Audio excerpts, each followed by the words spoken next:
سيدنا محمد وعلى آل سيدنا محمد كما صليت على إبراهيم وعلى آل إبراهيم في العالمين إنك حميد مجيد.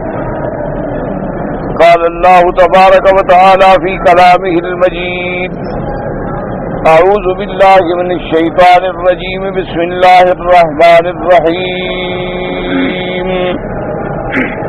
قال غير الله يبغيكم إلها وهو فضلكم على العالمين وإذ أنجيناكم من آل فرعون يسومونكم سوء العذاب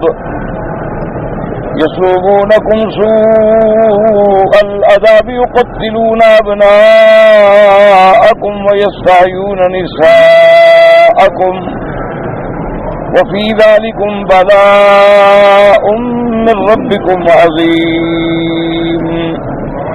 قال المؤلف والمفسر رحمه الله تعالى: يذكرهم موسى عليه السلام نعم الله عليهم من إنقاذهم من أسر فرعون وقهره وما كانوا فيه من الهوان والذلة وما صاروا إليه من العزة والاشتقاء من عدوهم والنظر إليه في حال هوانه وهلاكه وغرقه ودماره وقد تقدم تفسيرها في البقرة. اب مفسر رحمۃ اللہ علیہ فرماتے ہیں کہ اللہ تبارک و تعالیٰ نے ان آیات مبارکہ میں حکم دیا کہ موسیٰ علیہ السلام کو کہ اللہ کی نعمتیں ان کو یاد دلائیں کہ اللہ تبارک و تعالیٰ نے تمہیں فرعون کے قید سے، اس کے قہر سے چھڑایا، اور جس تم ذلت و مصیبت میں پڑے تھے اس سے تمہیں نکالا، اور اس کے بعد اللہ نے تمہیں کیسے عزت دی اور دشمن سے شفا عطا فرمائی. اس کے لیے اللہ نے حکم دیا، اور اس کے بعد اللہ نے آپ کو ایسا عزت اور مقام دیا کہ تمہیں اپنے دشمن کی ذلت اور ہوان جو ہے وہ بھی آنکھوں سے دکھائی، اس کا ہلاک ہونا، برباد ہونا، غرق ہونا بھی تم اپنی آنکھوں سے دیکھتے رہے ہو. تو ان سب نعمتوں کو یاد کر کے تم اللہ کا شکر ادا کرو، نہ یہ کہ تم نعوذ باللہ بت پرستی کا تقاضا کرو. تو ان آیات میں اللہ تبارک و تعالیٰ نے موسیٰ علیہ السلام کو حکم دیا کہ اپنی قوم کو جگائیں کہ اللہ نے تم پر نعمت کی، اللہ نے تمہیں فرعون سے بچایا، اللہ تبارک و تعالیٰ نے تمہیں ذلت کے بعد عزت دی، اللہ نے تمہیں قید کے بعد آزادی دی، اللہ نے تمہیں غلامی کے بعد ملک اور سلطنت عطا فرمائی، اور اس کا شکر یہ کر رہے ہو کہ مجھے کہتے ہو کہ ہمیں بھی جھوٹے خدا بنا دو، ہم بھی ان کی عبادت کریں. ویسے یہ آیت مبارک جو ہے سورۃ البقرہ میں تفصیل سے آپ پڑھ چکے ہیں. وَوَعَدْنَا مُوسَىٰ 30 لَيْلَةً وَأَتْمَمْنَاهَا ب10 فَتَمَّ مِيقَاتُ رَبِّهِ 40 لَيْلَةً. وقال موسى لأخيه هارون اخلفني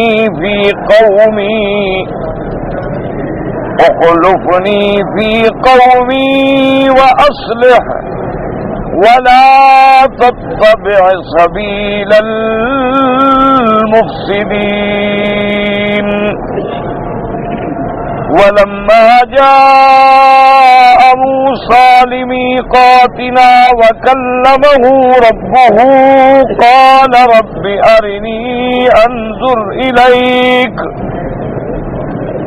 قال لن تراني ولكن انظر إلى الجبل فإن استقر مكانه فسوف تراني. فلما تجلى ربه للجبل جعله دكا وخر موسى صعقا. فلما أفاق قال سبحانك تبت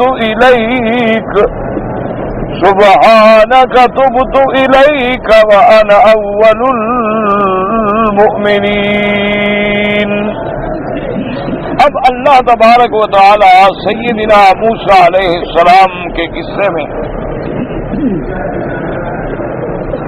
تفصیل کے ساتھ ذکر فرماتے ہیں موسیٰ علیہ السلام پر تورات کے اترنے کا، اللہ کی کتاب ملنے کا،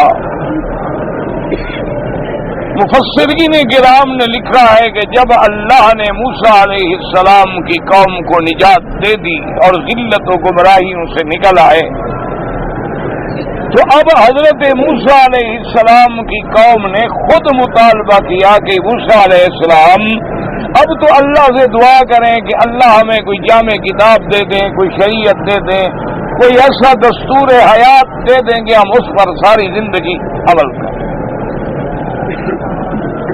موسیٰ علیہ السلام نے اللہ سے دعا مانگی کہ یا اللہ میری امت اور میری قوم جو ہے اب وہ صراط مستقیم پر چلنے کے لیے متمنی ہے، متلاشی ہے، مہربانی فرمائے ہمیں کوئی جامع کتاب عطا فرمائے۔ اللہ تبارک و تعالی نے سیدنا موسیٰ علیہ السلام کو حکم دیا کہ آپ کوہ طور پہ تشریف لائیں اور وہاں آ کے اعتکاف کریں اور 30 دن اعتکاف میں رہیں اور روزے کے ساتھ۔ سیدنا موسیٰ علیہ السلام اللہ کے اس حکم کے مطابق کوہ طور پہ تشریف لے گئے اور اپنے جانے کے وقت میں اپنی قوم میں اپنا خلیفہ بنایا حضرت ہارون علیہ السلام، اور ہارون علیہ السلام کو خلیفہ بنانے کے بعد ان کو ہدایات جاری فرمائیں کہ ہارون علیہ السلام میرے جانے کے بعد اخلفنی فی قومی، قوم کے اندر اب تم میرے خلیفہ ہو، تم میرے نائب ہو، میری نیابت میں امور جو ہیں تم نے سنبھالنے ہیں۔ اصل اس میں دونوں حکم ہے کہ اپنی بھی اصلاح رکھیں اور قوم کی بھی اصلاح احوال کی کوشش فرمائیں، اور ساتھ یہ بھی نصیحت فرما دی کہ وَلَا تَتَّبِعْ سَبِيلَ الْمُفْسِدِينَ، کہ خبردار فساد کرنے والے لوگوں کے کہنے میں نہ آنا اور ان کے طریقے پہ کبھی نہ چلنا، ان سے اپنے آپ کو بچا کے رکھنا۔ اب ان آیات مبارکہ میں علماء کرام نے، مفسرین عظام نے بڑے بڑے مسائل نکالے ہیں۔ سب سے پہلا مسئلہ تو انہوں نے یہ نکالا کہ اللہ تبارک و تعالی جب کسی پر ایک عظیم ذمہ داری ڈالنا چاہتے ہیں تو اس کے لیے اس کو تیار کیا جاتا ہے۔ اسی لیے آپ دیکھیں کہ اللہ نے ہر پیغمبر کو نبوت جو ہے وہ 40 سال کی عمر گزرنے کے بعد عطا فرمائی۔ 40 سال پہ انسان چونکہ اپنے رشد کو پہنچ جاتا ہے اور اس کے تمام اعضاء، فکر و نظر اور قوات جو ہیں وہ اپنی انتہا پہ پہنچ جاتی ہیں، اور اسی 40 سال کے اندر اللہ اپنے پیغمبروں کی تربیت فرماتے ہیں، اور وہ تربیت بھی خدا بندی ہوتی ہے، اللہ کے حکم سے تربیت الہی ہوتی ہے جس کا بندوں سے کوئی تعلق نہیں ہوتا، اور بعض اوقات تو وہ بندوں کو بات سمجھ بھی نہیں آتی۔ جیسے کہ ہمارے آقا سرکار دو جہاں سیدنا محمد الرسول اللہ صلی اللہ علیہ وسلم کے بارے میں سیدہ عائشہ صدیقہ رضی اللہ عنہا کی روایت ہے کہ نبوت کے ملنے سے پہلے جو ہے حضور بہت بڑے تنہائی پسند ہو گئے۔ آپ نے بالکل جلوت جو تھی وہ چھوڑ دی اور خلوت اختیار فرما لی، اور سرکار دو عالم صلی اللہ علیہ وسلم جو ہے ہفتہ بلکہ کبھی اس سے بھی زیادہ سرزمین مکہ کو چھوڑ کے غار حرا پہ تشریف لے جاتے اور رات اور دن اکیلے غار میں بیٹھ کے اللہ کی عبادت میں مشغول رہتے۔ اور جب تھوڑا سا زاد ختم ہو جاتا تو پھر تشریف لے آتے بی بی خدیجہ رضی اللہ تعالی عنہا کے گھر میں. سیدہ خدیجہ الکبریٰ رضی اللہ تعالی عنہا وارضاہا آپ کے لیے پھر ذات تیار فرماتی اور آپ پانی اور کچھ ستو اور کچھ کھانے کی چیزیں اور کھجور لے کے پھر تشریف لے. اصل وجہ کیا تھی کہ اللہ کی تربیت، اللہ کی طرف سے اپنے پیغمبر کی تربیت الہی ہو رہی ہے اور تیار کیا جا رہا ہے. اس لیے اللہ فرماتے ہیں نا کہ یا ایھا المزمل قم اللیل الا قلیلا، کہ اے میرے نبی اٹھو جاگو، رات ساری رات جاگے، تھوڑی سی رات آرام کریں.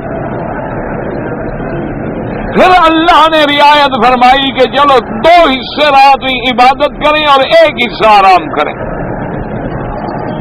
پھر اللہ نے رعایت فرمائی کہ آدھی رات عبادت کریں اور آدھی رات آرام کریں. پھر اللہ نے روایت فرمائی کہ 2 حصے آرام کریں اور 1 حصہ عبادت کریں. کیوں؟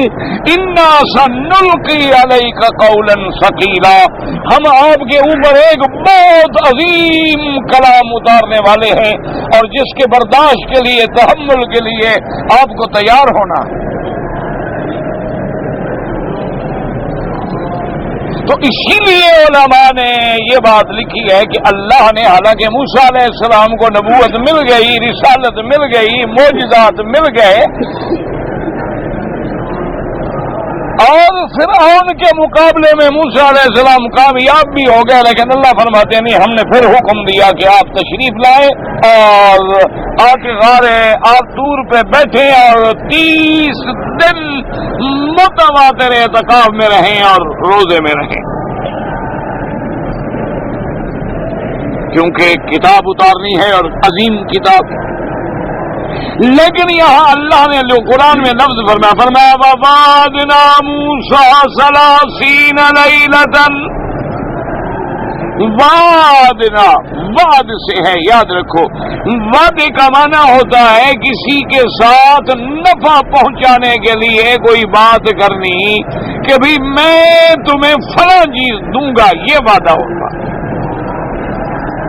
وعید ہوتا ہے کسی کو عذاب یا خوف کا ڈر دینا کہ تمہیں یہ عذاب ملے گا، یہ وعید ہے، تمہیں یہ نفع ملے گا، یہ وعد ہے. اور قرآن کے لفظ میں غور کریں، اللہ فرماتے ہیں وَوَعَدْنَا، یہ نہیں فرمایا وَعَدْنَا، فرمایا وَوَعَدْنَا. تو یہ مفاعلہ ہے، یعنی دونوں طرف سے، کہ اللہ نے وعدہ فرمایا تورات عطا کرنے کا اور موسیٰ علیہ السلام کی جانب سے وعدہ ہے اللہ کے حکم کی تعمیل کرنے کا. اس لیے یہاں اللہ نے ایسا لفظ استعمال فرمایا کہ دونوں کی طرف سے. اور پہلا حکم جو ملا ہے، حکم یہ ملا تھا کہ 30 لیلۃ، 30 راتیں جو ہیں کوہ طور پہ گزاریں. اسی لیے علماء اور مفسرین اور سلف صالحین رحمہم اللہ علیہم اجمعین نے یہ مسئلہ نکالا ہے کہ اللہ نے کہا 30 راتیں گزاریں. 30 راتیں، یہ نہیں فرمایا کہ 30 دن گزاریں. اللہ نے 30 راتوں کا ذکر کیا ہے، لیلہ کا ذکر کیا ہے، یوم کا ذکر نہیں کیا کہ 30 یومن، نہیں کہا 30 لیلۃ. اس لیے اشارہ ہے کہ اسلام میں، اللہ کے احکام میں دار و مدار جو ہے وہ رات کی گنتی پر ہے، دن کی گنتی پہ نہیں.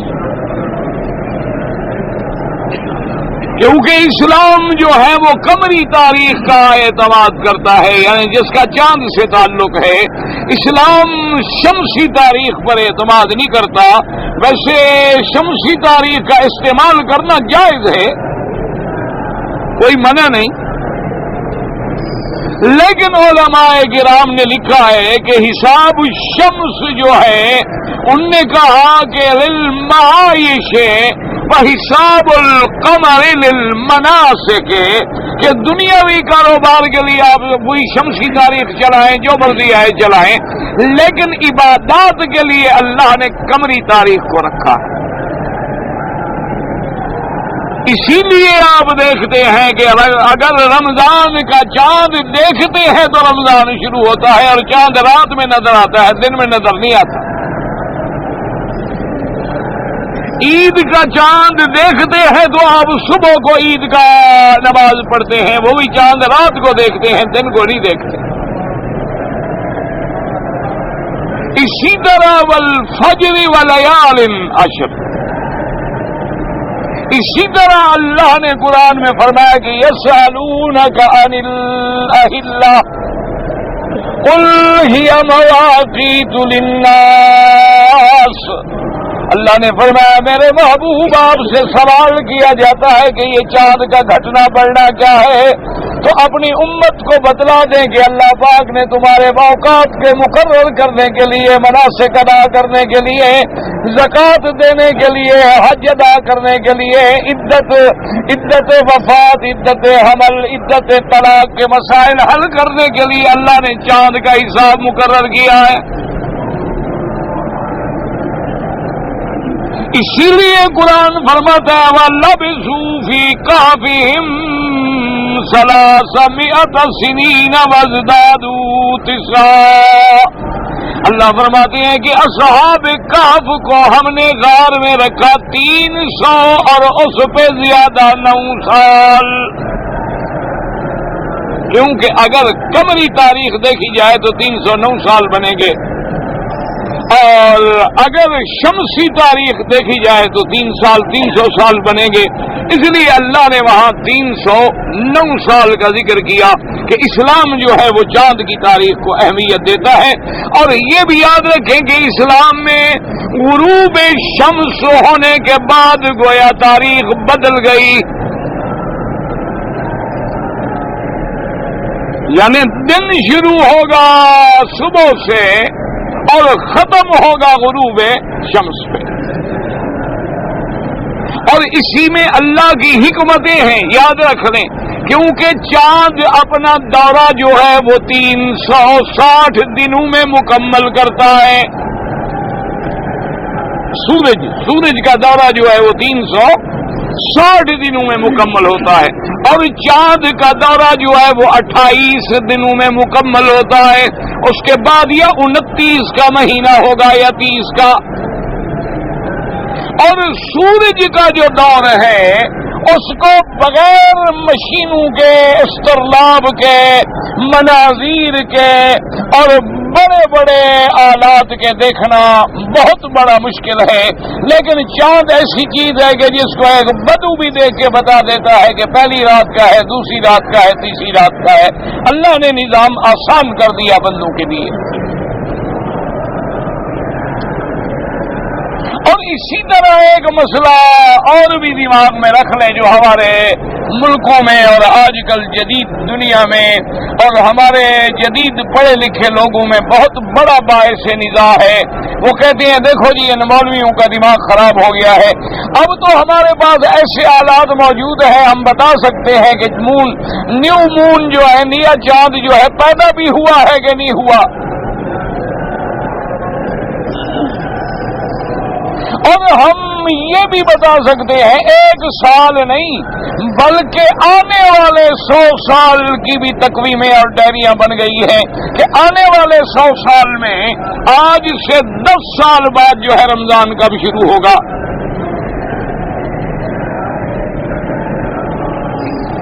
وہ کہتے ہیں کہ جب ہمارے پاس اتنے وسائل موجود ہیں، جب ہمارے پاس اب سیٹلائٹ کے ذریعے فیصلہ کرنا آسان ہے اور ہیلی کاپٹروں میں اور جہازوں میں بادلوں سے اوپر جا کر بھی چاند دیکھنا ہمارے لیے مشکل نہیں ہے، تو یہ مولویوں کا کیا دماغ خراب ہے کہ اڑے ہوئے ہیں۔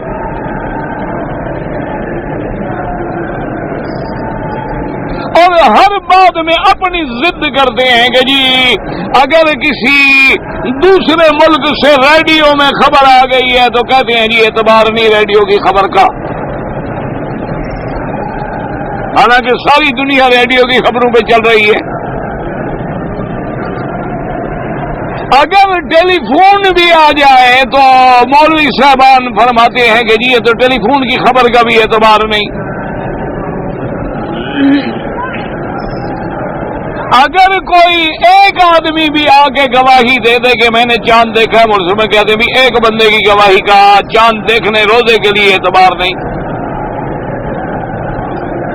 عید کے لیے اعتبار نہیں، جب تک کہ بہت سارے بندے نہ دیکھیں گا، کم از کم 2 گواہ بھی لے شری. تو اصل بنیادی مسئلہ جو ہے وہ یہ ہے کہ جدید تعلیم نے یہ سمجھا ہے کہ ہم چاند کے محتاج ہیں، ہر حال میں چاند کو ڈھونڈنا ہے ہم نے.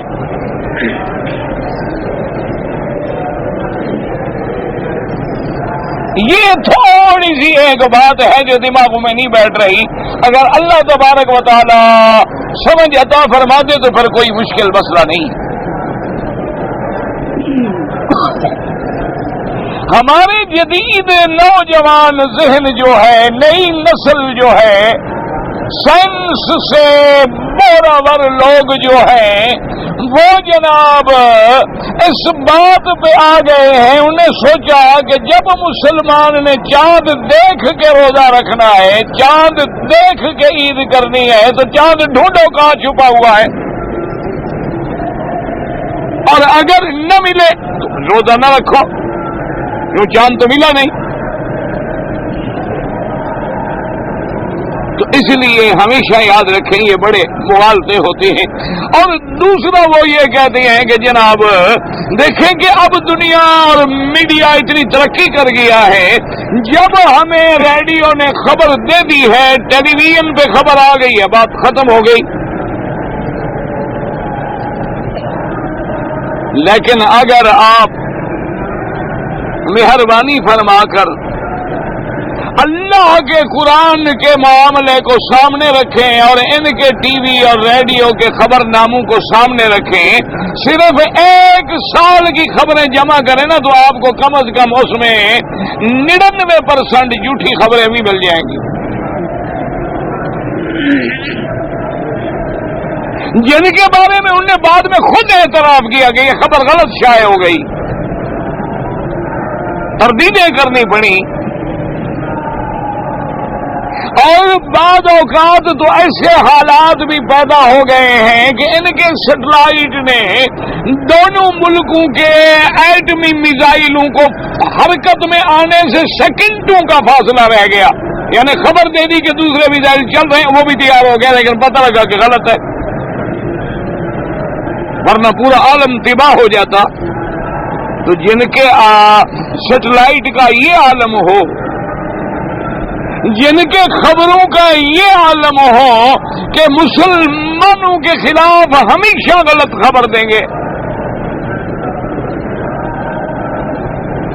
تو ان کا اعتماد کرنے کے لیے صرف مولوی بیچارہ قہر میں آ جاتا ہے کہ جی مولوی نہیں مانتا، جی مولوی نہیں مانتا، جی مولوی نہیں مانتا.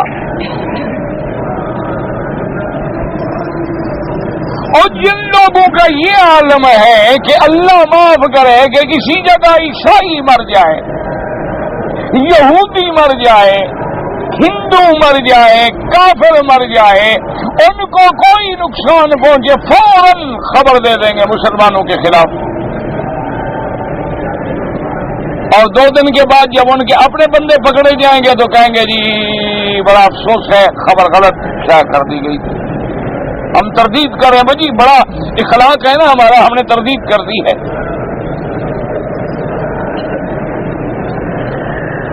اس لیے ہمیشہ یاد رکھیں، ایک ہوتا ہے وجود ہلال اور ایک ہے شہود ہلال، دونوں میں فرق ہے. اللہ فرماتے ہیں فمن شہد منکم الشہر، اگر چاند نظر آ جائے، اگر آپ نے دیکھ لیا، یہ ضروری نہیں کہ ہم اسے ڈھونڈنے کے لیے بھاگ پڑیں. اس لیے حضور نے فرمایا فإن غم علیکم، چھپ گیا، بادلوں میں آ گیا، چاند نظر نہیں آیا حالانکہ موجود ہے. اب نے فرمایا تم 30 روزے پورے کر لو، تمہیں چاند نظر نہیں آیا، بس خلاص نہیں نظر آیا۔ ہم چاند سورج کے پجاری تھوڑے ہیں کہ ڈھونڈنے جائیں کہ جناب آپ پیدا ہو گئے، آپ باقی نکل گئے، دوربینیں لے کے بھاگیں، آ جائے نظر آ جائے، نہ آئے نہ آئے۔ ہم تو شہود ہلال کے پابند ہیں، وجود ہلال کے پابند نہیں۔ اور اسی طرح اسلام نے کتنی بڑی رعایت دی ہے، حضور نے فرمایا الفطر یوم فطر الناس، کہ اگر غلطی سے ایک شہر کے لوگوں نے عید منا لی، اللہ فرماتا ہے تم نے جو غلط دن میں منائی ہے وہی میں قبول کرتا ہوں۔ تو جب اللہ نے ہمیں اتنی رعایت دی ہے تو پھر ہمیں بلا وجہ مشینوں کا اور حسابات و کتابات کا اور جناب ہوائی جہازوں پہ چڑھ کے چاند کو ڈھونڈنے کی ضرورت کیا ہے؟ نظر آ گیا الحمدللہ، نہیں نظر آیا الحمدللہ، صوموا لرؤیتہ وافطروا لرؤیتہ۔ اللہ نے ہمارے لیے ایک نظام بنایا آسانی سے سمجھنے کے لیے۔ ہماری ذمہ داری ہے کہ ہم اعلان کر دیں، جیسے کہ الحمدللہ سعودی حکومت ہمیشہ اعلان کرتی ہے اور رجب سے اعلان کرتی ہے کہ بھئی جو بھی چاند دیکھے قریبی محکمے کو اطلاع دے، جو بھی چاند دیکھے اطلاع دے، جو بھی چاند دیکھے اطلاع دے۔ ان کی ذمہ داری اتنی ہے، اور آپ نے دیکھا ہے کئی دفعہ اعلان کر کے بھی کہہ دیتی ہے بھی غلطی ہوئی۔ یہ بہت بڑی دیانت و امانت کی بات ہوتی ہے کہ بھئی کسی کا ایک روزہ ضائع ہو جائے یا ایک روزہ غلط رکھوا دیا جائے، جب تحقیق ہو گئی بات کر دی، اسلام نے کوئی پابندی نہیں لگائی۔ تو اس لیے یاد رکھیں ہمیشہ کہ اسلام میں جو اعتبار ہے وہ چاند کے مہینوں کا ہے، اسلام میں سورج کی تاریخ کو نہیں گنا جاتا۔ اس لیے اللہ نے فرمایا کہ ہم نے موسیٰ علیہ السلام کو حکم دیا کہ جی آپ 30 راتوں کے لیے آ کے بیٹھیں دور۔ ایک مسئلہ اس سے یہ نکلا۔ دوسرا مسئلہ یہ نکلا کہ اگر اللہ کا نبی اور اللہ کے نبی کے بعد، چونکہ ہمارے مدنی سرکار تو آخری نبی ہیں، آپ کے بعد جو خلیفہ ہے، جو حاکم ہے، جو ولی الامر ہے، اس کے لیے بھی اسلام نے یہ حکم دیا کہ جاؤ تو اپنا ذمہ دار نائب مقرر کر کے جاؤ، تمہارے بعد کام کون سنبھالے گا۔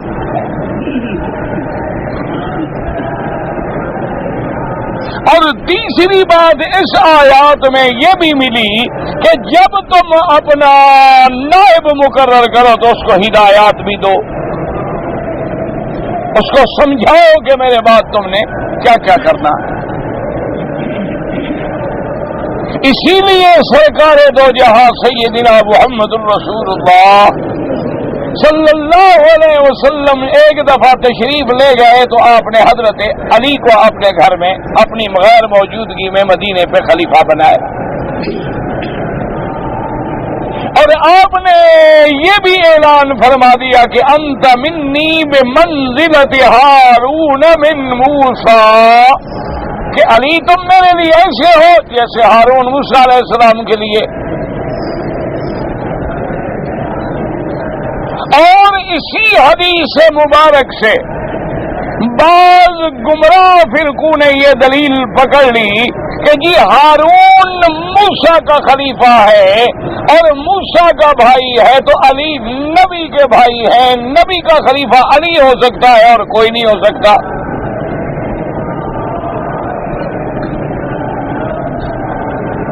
اسی لیے انہوں نے اس حدیث مبارک سے بہت بڑے مسائل نکالے اور لوگوں کو گمراہ کرنے کی کوشش کی کہ دیکھیں جی انت منی بمنزلت ہارون من موسیٰ، تو ہارون موسیٰ علیہ السلام کے خلیفہ بنے تو اللہ کے نبی کا خلیفہ جو ہے وہ بھی حضرت علی بنے۔ اور جیسے ہارون علیہ السلام جو ہے نسباً حضرت موسیٰ علیہ السلام کے قریب ہیں اور بھائی ہیں، اسی طرح نسباً سیدنا علی رضی اللہ تعالی عنہ آپ جو ہے وہ حضور صلی اللہ علیہ وسلم کے قریب ہیں، کیونکہ سیدنا علی جو ہے وہ ابن ابی طالب ہیں، اور ابن ابی طالب جو ہے وہ ابن عبد المطلب ہے، وہ سب حضور کے ساتھ مل گئے، نسب میں بھی مل گئے۔ اسی لیے حضور پاک نے ایک روایت میں یہ بھی ارشاد فرمایا کہ انا من حسین و حسین منی، کہ بھی میں حسین سے ہوں، حسین مجھ سے ہے، نسب ہے۔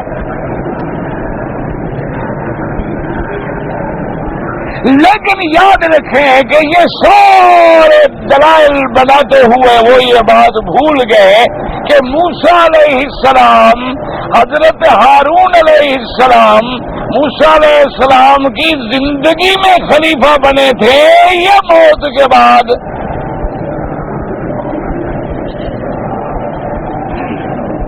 ہارون علیہ السلام خلیفہ بنے ہیں، بالکل بنے ہیں، اللہ کا قرآن ہے خلفنی، میرے خلیفہ ہو تم۔ لیکن حضرت موسیٰ کی زندگی میں یا موت کے بعد؟ حضرت ہارون تو اللہ کی شان،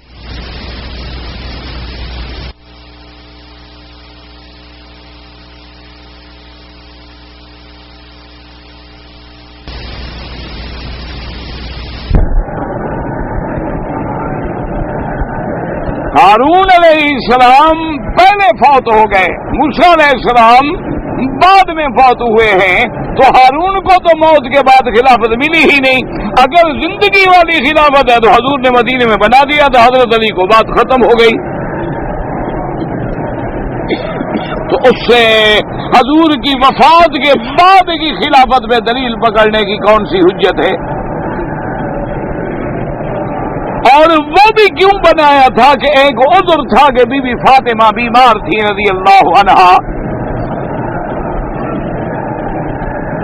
اگر زندگی میں خلیفہ بنانے سے خلافت ملتی ہے تو پھر حضرت عبداللہ ابن ام مکتوم کو تو میرے مدنی پاک نے کئی دفعہ خلیفہ بنایا مدینے میں۔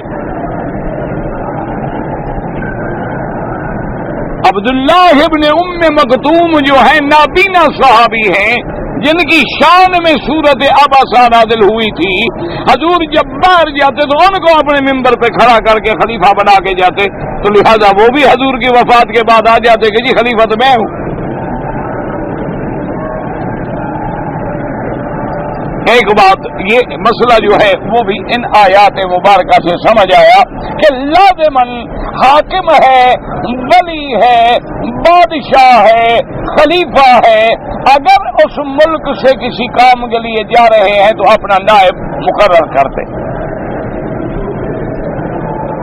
اور ساتھ یہ بھی آ گیا کہ نائب کو ہدایت بھی کر دے کہ آپ نے میری عدم موجودگی میں یہ کام کرنے ہیں اور ان کاموں سے بچنا۔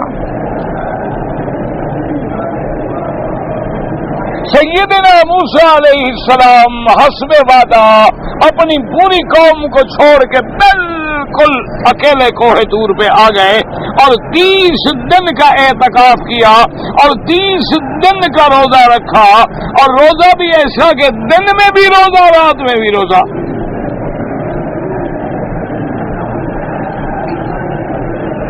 انبیاء کی شان تو پھر انبیاء کی شان ہوتی ہے۔ ایک دفعہ میرے آقا نے سرکار دو عالم صلی اللہ علیہ وسلم نے روزے رکھے، رات کو بھی روزہ، دن کو بھی روزہ، رات کو بھی روزہ، دن کو بھی روزہ۔ کچھ صحابہ کو خیال آ گیا، انہوں نے بھی سوچا کہ ہم بھی ایسا روزہ رکھیں، تو کچھ صحابہ نے بھی روزے رکھے۔ اب ایک دن گزرا، دوسرا دن گزرا، کوئی بے ہوش ہو گیا، کسی پہ پانی ڈال رہے ہیں، کسی پہ کپڑے ڈال رہے ہیں۔ حضور نے فرمایا کیا ہو گیا؟ انہوں نے کہا حضور ہم نے بھی روزہ رکھا ہے، 2 دن 3 دن، رات کو بھی روزہ، دن کو بھی روزہ۔ آپ غصے میں آ گئے، آپ نے فرمایا کمال ہے، کیوں روزہ رکھا ہے تم نے؟ انہوں نے کہا حضور آپ نے جو روزہ رکھا ہوا ہے ہم نے بھی روزہ رکھا۔ انہوں نے فرمایا اچھا، ایکم مسلی، تم میں سے کون ہے جو محمد مدنی کا مقابلہ کرے؟ کیا بات کر رہے ہو؟ اللہ کے نبی کو تو اللہ کا رب خود کھلاتے پلاتے ہیں، ان کو وہ ایسی قوتیں عطا فرماتے ہیں جو عام بندے کو قوتیں نہیں ہوتی۔ سیدنا موسیٰ علیہ السلام نے 30 دن کا روزہ رکھا. اچھا خدا کی شان دیکھیں، علماء نے یہاں ایک بڑا سوال پیدا کیا ہے اس آیت میں. انہوں نے کہا کہ دیکھو جی، جب حضرت موسیٰ علیہ السلام خضر کو ڈھونڈنے کے لیے تشریف لے جا رہے تھے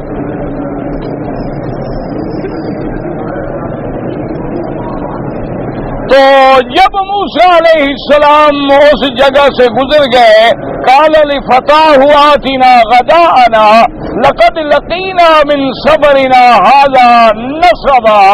آپ نے اپنے خادم کو حکم دیا کہ بھئی جلدی کھانا لے آؤ، بھئی یہ سفر میں تو بڑی سخت تکلیف ہوگی ہے، بھوک لگی ہوئی ہے، کہاں ہے کھانا لاؤ جلدی. تو اب جناب غلام نے ڈر کے عرض کیا، اس نے کہا جی کھانا تو لاؤں لیکن مچھلی تو بھاگ گئی.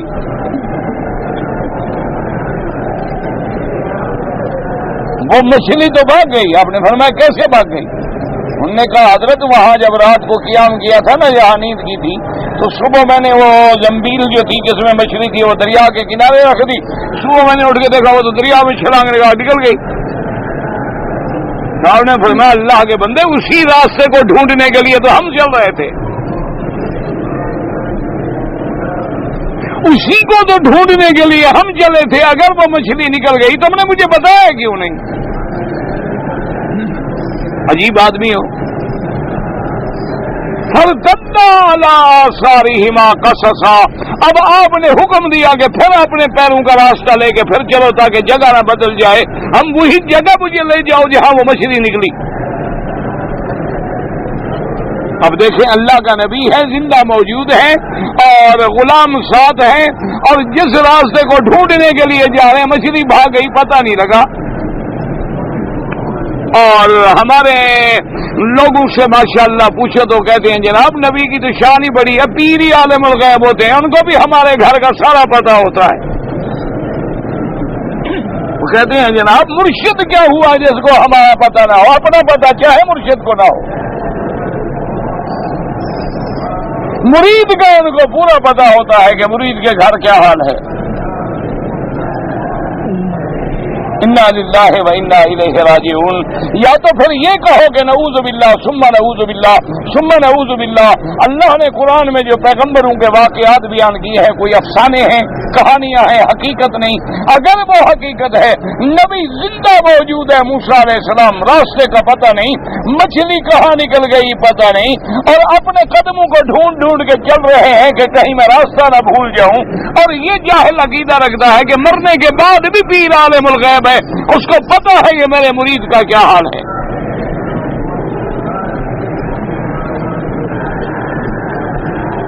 اللہ تبارک و تعالی ہر سچی بات ہے، میں عند اللہ کسی پر اعتراض نہیں کر رہا، میں اللہ کے گھر میں بیٹھا ہوں، نہ اعتراض ہے نہ طنز ہے. اللہ مجھے بچائے اعتراض سے اور طنز سے. سچی بات یہ ہے کہ کبھی کبھی میں سوچتا ہوں کہ حضور کے زمانے میں جو ابو جہل وغیرہ کمپنی تھی نا، ان کو بھی یہ شرک نہیں آتا تھا جو ہمارے جاہل کرتا ہے. وہ اناڑی تھے بیچارے، ایسے کچے کچے مشرک تھے، گلابی مشرک تھے، پکے مشرک نہیں تھے. یہ تو جناب شرک کی اس حد پہ پہنچ گیا ہے کہ پیر بھی عالم الغیب ہے، زندگی میں بھی عالم الغیب ہے، موت کے بعد بھی عالم الغیب ہے. اور صرف عالم الغیب نہیں بلکہ کہتا ہے متصرف بھی ہے، معزون بھی ہے، مختار بھی ہے. فرق وہ کہتا ہے اتنا ہے کہ اللہ کے اختیارات ہیں ذاتی، ہمارے پیروں کے ہیں عطائی. کیا مانا؟ اللہ نے ان کو پاور آف اٹارنی لکھ کے لیٹر ایشو کر دیا ہے کہ اب سب کچھ تمہارے ہاتھ.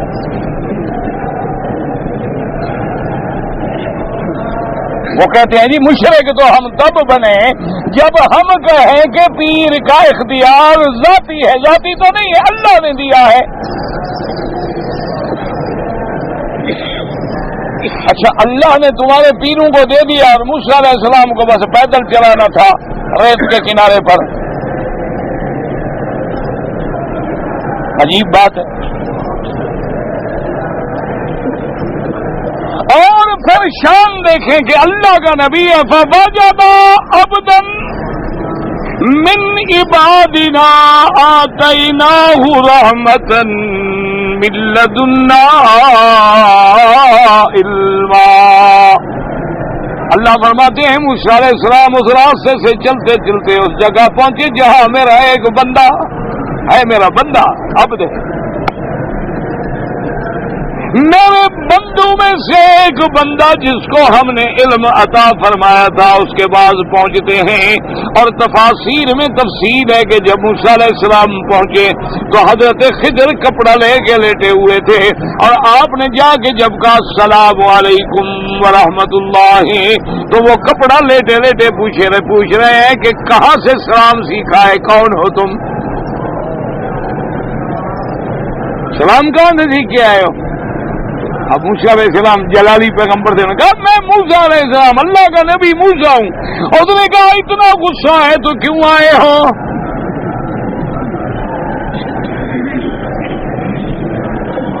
کیوں آ گئے؟ میں کچھ سیکھنے آیا ہوں. نے کہا جائیں میرے سکول میں داخلہ نہیں مل سکتا. انک لن تستطیع معی صبرا، میرے ساتھ رہ کے موسیٰ تم صبر نہیں کر سکو گے، جاؤ کسی اور مدرسے میں پڑھو.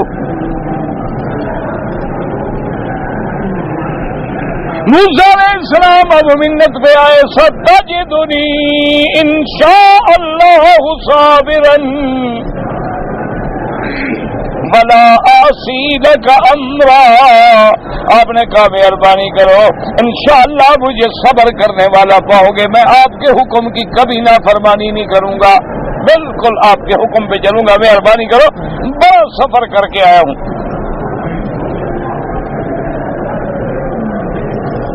آگے جناب دیکھیں حضرت خضر نے فرمایا اچھا تمہیں ایک شرط پہ داخلہ دیتا ہوں، اپنے ساتھ رکھتا ہوں لیکن بولنا نہیں. چپ.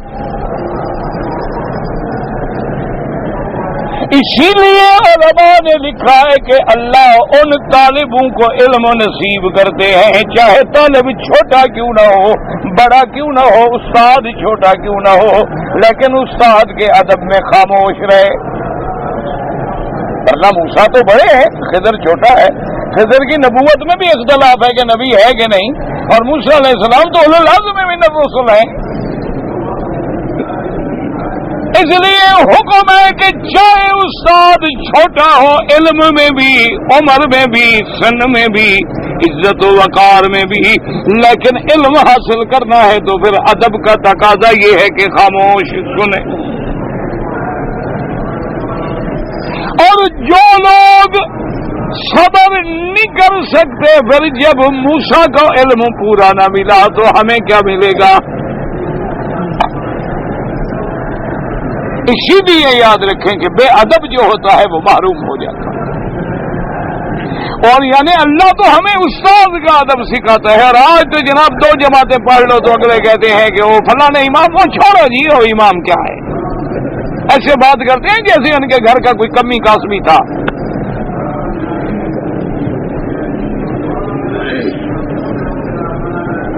امام اور فقہا کا نام اس انداز میں لیتے ہیں نعوذ باللہ، معلوم ہوتے ہیں جیسے ان کے گھر میں کوئی کام شام کرنے والا ملازم تھا. اور چھوڑو ہی امام کیا، جی چھوڑو، دین کو برباد کر دیا، چار جھگڑے کھڑے کر دیے. یہ نہیں سوچتے میرے عزیز، میرے بھائی، کہ اگر چار فقہوں میں ہم پابند نہ رہیں اور ہر بندے کو اپنے سوچنے پر عمل کرنے کی اجازت دے دیں پھر تو لاکھوں پیدا ہو جائیں گے.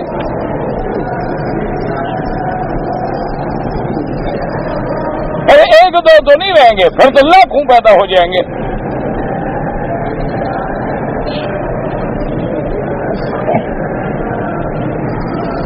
اسی لیے یاد رکھیں کہ حدود لفظ، اس لیے حضرت خضر نے پابندی لگا دی.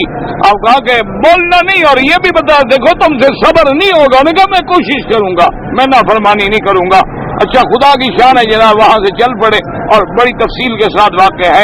تو اصل بات میں نے جو کرنی تھی کہ موسیٰ علیہ السلام ایک دن بھی نہیں گزار سکے اور کہتے ابھی کھانا لاؤ، بھوک لگی ہے. یعنی وہاں تو ایک دن نہیں گزر رہا. آتنا غداءنا لقد لقینا من سفرنا هذا نصبا. اور یہاں 30 دن روزے کے ساتھ بیٹھے ہیں، دن میں بھی روزہ رات میں بھی روزہ. وہ کہتے ہیں اس لیے سوال پیدا ہوا کہ وجہ کیا ہے کہ وہاں تو آپ سے ایک دن بھی نہیں گزرا. علماء نے لکھا کہ حکمتیں ہیں، وہاں مخلوق کی تلاش میں تھی اور یہاں مخلوق خالق کی تلاش میں ہے. فرق ہے کہ نہیں؟ وہاں موسیٰ علیہ السلام کس کو ڈھونڈ رہے تھے؟ خضر کو. خضر بھی بندہ، موسیٰ علیہ السلام بھی بندہ، وہ بھی مخلوق. تو وہاں تو مخلوق کو ڈھونڈ رہی ہے نا، اور یہاں تو اللہ سے وعدہ ہے نا، اللہ کے حکم پہ بیٹھے ہیں. مخلوق خالق کے حکم کی تعمیل میں بیٹھی ہے، تو فرق تو ہوگا.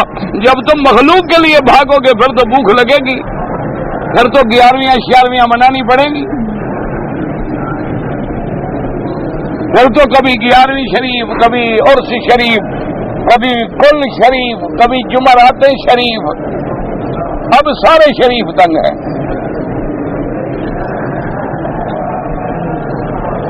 انا للہ و انا الیہ راجعون. اور جب اللہ کی تلاش ہے تو سرکار دو عالم صلی اللہ علیہ وسلم کے گھرانے سے پوچھیں. سیدہ صدیقہ امہات المومنین فرماتی ہیں کہ میرے بیٹے کیا پوچھتے ہو؟ شہرن ثم شہرن ثم شہرن. 3 مہینے گزر جاتے تھے، محمد مدنی کے گھروں میں آگ نہیں جلتی تھی.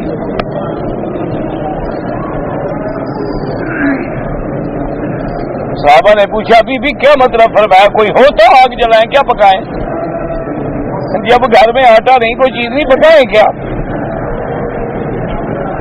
آج کے عاشقوں سے پوچھو تم کیا کرتے ہو؟ تم نے بھی کبھی بھوک برداشت کی ہے؟ تم تو ادھر دعوے کرتے ہو حسین سے بڑی محبت ہے، اور کہتے ہیں حسین پیاسا شہید ہو گیا لیکن لوگوں کو شربت پلاؤ.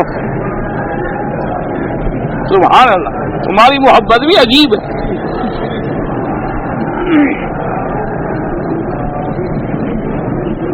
بھئی ادھر حضرت حسین کے بچے آپ سارے پیاسے شہید ہو رہے ہیں، اور ادھر خود کس سے بیان کریں، اور سبھی نے لگی ہوئی ہیں شربتوں کی. کیوں؟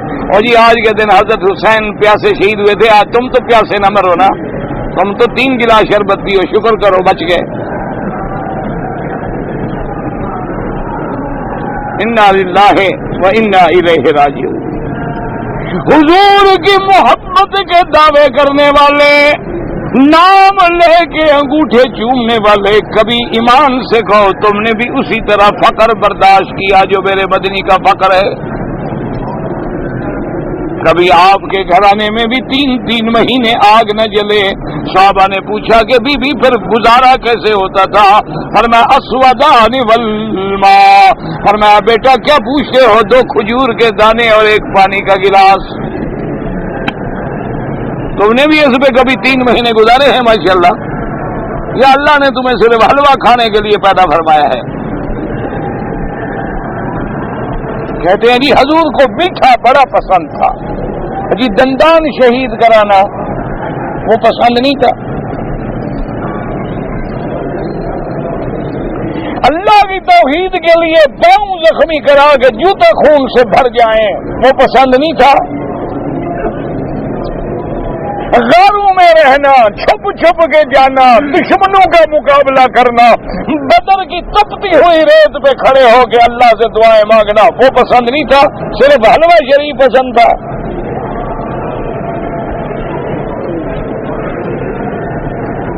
اس لیے علماء نے فرمایا فرق ہے. وہاں حضرت موسیٰ علیہ السلام خدا کی یاد میں بیٹھے تھے، تو جب خدا کی یاد ہوتی ہے تو طاقت بھی خدا خود دیتے ہیں. 30 دن اور 30 راتیں روزہ رکھا، لیکن اللہ کا حکم پھر آ گیا. اللہ نے فرمایا موسیٰ علیہ السلام 10 دن اور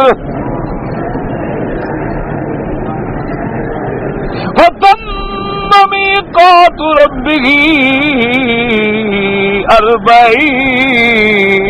40 لیلۃ. اللہ نے فرمایا موسیٰ علیہ السلام 10 دن اور رکھے، پورے 40 دن پورے کرو. حاضر حکم ہے اللہ کی تعمیل میں. پھر موسیٰ علیہ السلام نے 40 دن جو تھے مزید 10 دن مزید پورے فرمائے اور پھر 10 دن روزہ رکھا اور اعتکاف میں بیٹھے. اس کی وجہ کیا تھی؟ زندگی باقی تو انشاءاللہ بات باقی. بعض نعت خواہ حضرات جو ہیں نعت کہتے ہوئے منظر کشی کرتے ہیں. مجھے نہیں پتا وہ کیا ہوتا ہے منظر کشی، یعنی اس واقعے کا پہلے منظر سمجھاتے ہیں تاکہ شعر سمجھ آ جائے. مجھے بہرحال جب پتہ نہیں تو میں جواب کیا دوں، پہلے مجھے خود بھی سمجھ آئے نا آپ کیا پوچھنا چاہتے ہیں.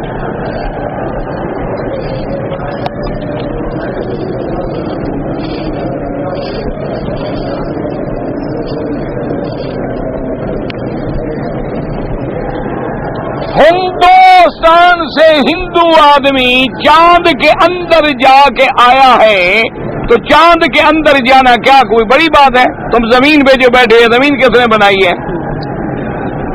تو زمین پہ بھی تو کافر مسلمان رہتے ہیں، چاند بھی تو اس کا بنایا ہوا ایک مخلوق ہے، اس میں بھی رہ سکتے ہیں کافر و مسلمان ہو. اس کا کیا تھا؟ جب سورج نکلتا ہے تو روشنی صرف مسلمان کے گھر میں آتی ہے، ہندو کے گھر میں نہیں جاتی. رات کو چاند چمکتا ہے، تارے نکلتے ہیں، ہوائیں چلتی ہیں، بارش ہوتی ہے، دریاؤں میں پانی چلتے ہیں. یہ تو اللہ کی مخلوق ہے، دنیا میں تو سب کو ملے گا. وَمَا لَهُ فِي الْآخِرَةِ مِنْ خَلَاقٍ. اللہ نے فرمایا ان کا آخرت میں کوئی حصہ نہیں ہے، کیونکہ آخرت پہ ایمان نہیں، جنت پہ ایمان نہیں. جب اللہ کی آخرت پہ ایمان نہیں تو وہاں ماں سوائے سزا کے کچھ نہیں ملے گا. البتہ دنیا میں سورج بھی ہے، چاند بھی ہے، زمین بھی ہے. جن چیزوں سے تم نفع اٹھاتے ہو وہ بھی نفع اٹھاتے ہیں. پانی تم بھی پیتے ہو، پانی وہ بھی پیتے ہیں. یہ کیا ہے؟ تو کوئی بڑی بات نہیں. چاند پہ یہودی چلے جائے یا چاند کوئی ایسی مقدس شے ہے، کوئی اللہ کا کعبہ شریف تھا کہ کافر کیسے اندر چلا گیا؟ یہ کیا بات ہوئی؟ یہ تو نظام عالم ہے، یہ خدا کا گھر ہے. اس میں بھی پہلے کافر رہتے تھے، کافروں نے کعبہ بنایا، مشرکوں نے کعبہ بنایا. یہ تو اللہ نے بعد میں حکم دیا کہ انما المشرکون نجس فلا يقربوا المسجد الحرام بعد عامهم هذا. تو اس لیے چاند پہ پہنچنا کوئی مسئلہ نہیں. اور چاند آسمانوں سے نیچے ہے، وہ آسمان کے اوپر تھوڑا ہے کیا؟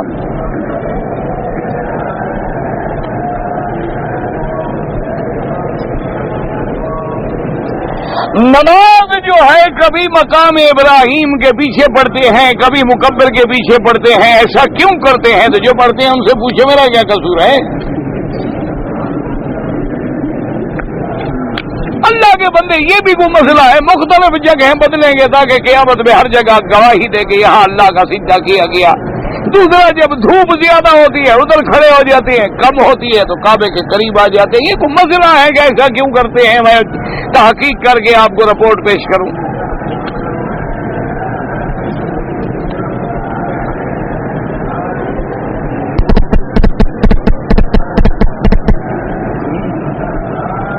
یہاں میں نے عربوں میں دیکھا ہے کہ جب بچی پیدا ہوتی ہے اس کے کانوں میں دوسرے دن بالیاں پہ. میں نے تو بڑی بچیوں کے کان میں بھی یہاں بالیاں نہیں دیکھی، تم نے پتا نہیں دوسرے دن کیسے دیکھ لی.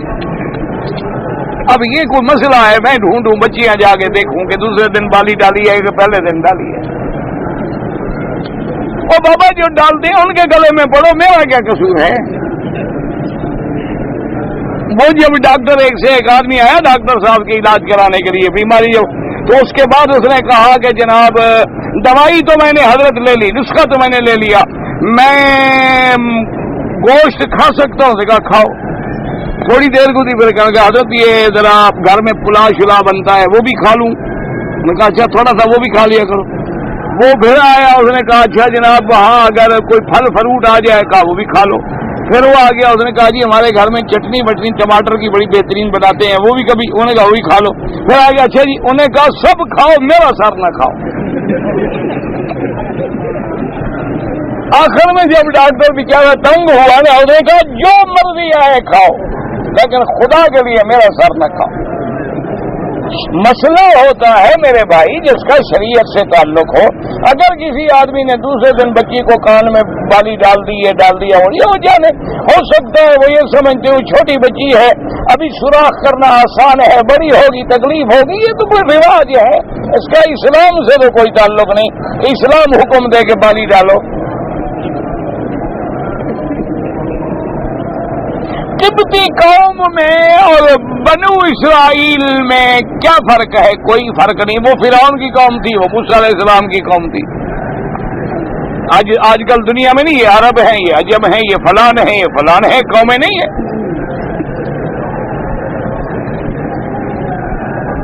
اگر ہم قبرستان میں جائیں زیارت کے لیے, ایک یاد رکھیں کہ سفر کر کے نہ جائیں کہ فلاں مزار پہ جانا ہے, میں حضرت اجمیری کی مزار پہ جاؤں گا, یہ حرام.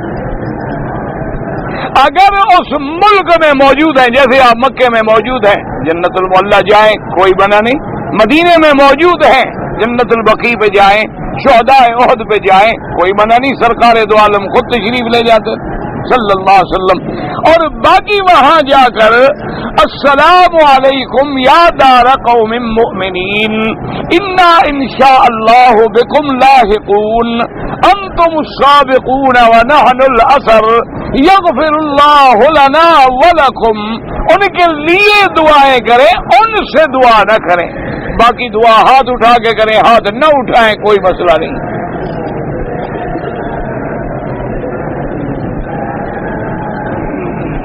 میں والد کی قبر پہ جا کے سورۃ یاسین پڑھتا ہوں, یہ ضروری نہیں ہے اور نہ سنت ہے کہ قبر پہ جا کے آدمی سورۃ یاسین پڑھے. ویسے پڑھ کے ان کے لیے دعا کیا کرو.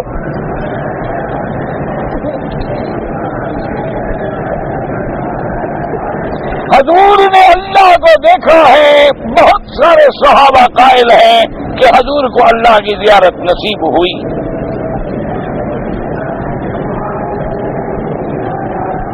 کہتے ہیں کہ عورت اگر حالت حیض میں ہے تو اس کے ساتھ میاں بیوی کا یعنی خاوند کا ہم بستری کرنا کیوں منع ہے؟ قرآن میں لکھا ہوا ہے اذن پلیدی ہے, ناپاکی ہے, گندگی میں منہ مارنا ہے. تمہیں شوق ہے تو مار کے دیکھ لو, انجام بھی پتہ لگ جائے گا انشاءاللہ. یا بیوی کو سزاق ہو جائے گی یا تمہیں ہو جائے گی. جا کے حکیم جب قرآن نے کہہ دیا کہ یسألونک عن المحیض قل هو اذن, اللہ نے فرمایا میرا مدنی آپ سے لوگ پوچھتے ہیں حیض والی عورتوں کے بارے میں, بتا دو کہ یہ پلیتی والی چیز ہے, نقصان دینے والی چیز ہے. فاعتزلوہن, ان سے دور رہیں. ولا تقربوہن حتی یطہرن, ان کے قریب بھی نہ جائیں, مجامعت بھی نہ کریں جب تک کہ وہ پاک نہ ہو جائیں.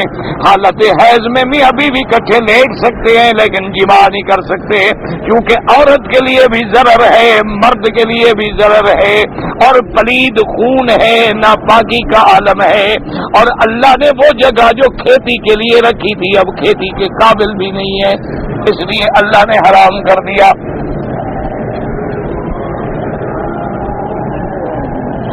محرم کے 10 دنوں میں جو لوگ کھانا پکاتے ہیں سارا سال نہ ملے تو کیا کریں؟ آخر کوئی دن وہ بھی بنائیں گے نا. انہوں نے محرم کے 10 دن بنائے, تم نے ہر مرد مرنے والے کے بعد تیسرا دن اور 7 جمعراتیں بنا لی. یہ تو کھانے پینے کا مقابلہ ہے, جو مرضی آئے کرتے رہو. اسلام میں کوئی حکم نہیں. قبروں کو جو پکا کرتے ہیں حضور نے منع فرما دیا, اور میں خبردار قبروں پہ کبے بھی نہ بناؤ, قبروں پہ کمرے بھی نہ بناؤ, قبروں کو پکا بھی نہ کرو, قبروں پہ پتھر بھی نہ لگاؤ. اللہ کے پیغمبر نے منع فرما دیا ہے.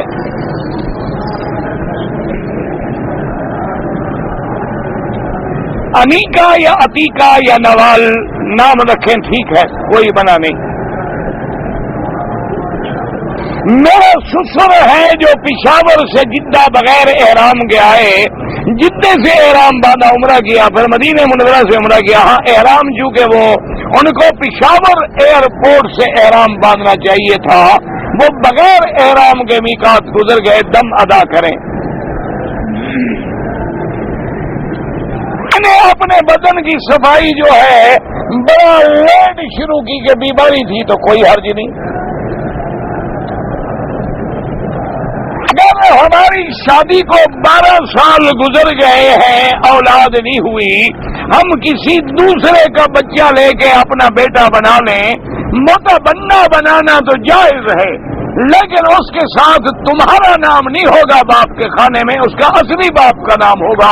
ادعوہم لآبائہم هو اقسط عند اللہ.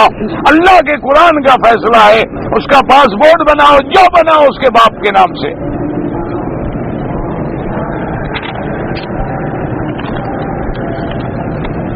اگر احرام کی حالت میں چوٹ لگ جائے اور بدن سے خون نکل آئے کوئی جرمانہ نہیں. اگر احرام کی حالت میں کسی نے ناخن کے نیچے والی چمڑی چبا لی کچھ بھی نہیں ہوتا. نکاح میں 50,000 حق کو مہر غیر محجل لکھا گیا تھا, وہ ادا کرنے بالکل ادا کرنا ہے. ایسا نہ ہو کہ بیوی کے پیسوں میں جہنم میں چلے جاؤ.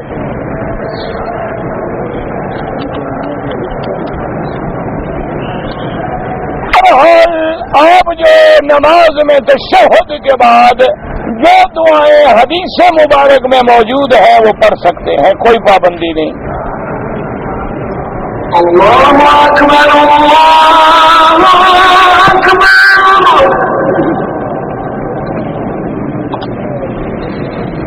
اللہ اکبر اللہ اکبر.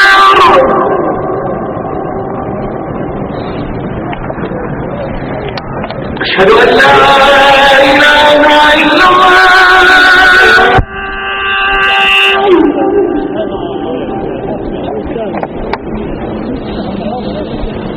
اشہد ان لا الہ الا اللہ.